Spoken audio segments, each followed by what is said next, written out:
An zaɓi 1 ga watan Yuli, wato 1 ga watan 7, ita ce ranar da za a fara sakin fim ɗin Asin da Asin, inji Adam A. Zango.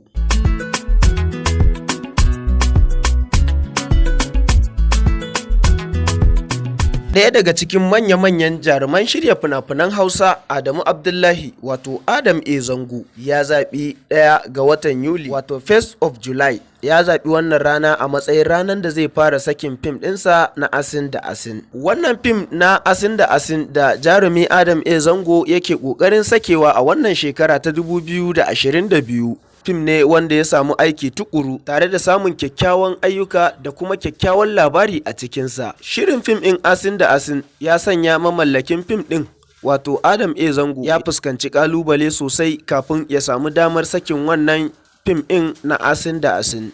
An yi ta gwagwarmaya, an yi ta ɗauki ba daɗi tsakaninsa da hukumar tace fina-finai a jihar ta Kano yayin da yake ɗaukar wannan shiri a jihar. Daga bisani suka kasa daidaitawa a kan ɗaukar shirin.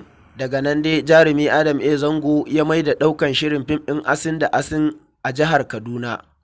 Daga jihar Kaduna, Najeriya, ya sake mai da ɗaukan shirin jihar Jigawa. Daga nan ya sake dawo da shi jihar Legas. A madadin ɗan ƙanƙanin ɗauka da aka yi wa shirin fim ɗin Asin da Asin a jihar Kano, hukumar tace fina-finai ta jihar Kano, wato Censor Board, ta ba da gargaɗin cewa matuƙar wannan jarumi Adam A. Zango ya saki wannan fim ɗin Asin da Asin a kowane lokaci in dai a faɗin ƙasar Najeriya ne, to babu makawa za ta kama shi. Wannan batu ya ɗaga wa jarumin hankali matuƙa, inda shi mamallakin fim ɗin, wato Adam A. Zango, ya fito ya yi maganan cewa shi zai saki fim ɗinsa a duk lokacin da ya ga dama, domin bai ɗauki shirin fim ɗinsa a jihar Kano ba.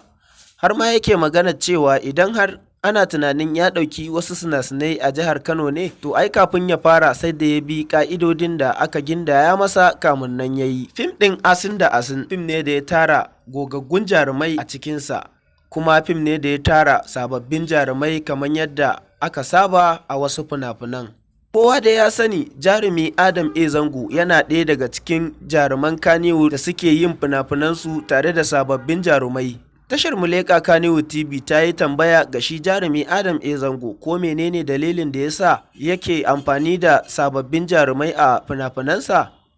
Jarumin ya ce yakan yi amfani da sababbin jarumai ne saboda ba zai yiwu a ce ana amfani da tsofaffin jarumai kullum fuskar su za a ta gani ba, ko ba komai in Ubangiji ya barka cikin ƙoshin lafiya, to fa akwai tsufa akwai mutuwa. In har ba a san wasu sabbin jarumai ba, to ta ya za a yi a ci gaba da harkar kenan zuwa wani lokaci? Ai hakan ba zai yiwu ba.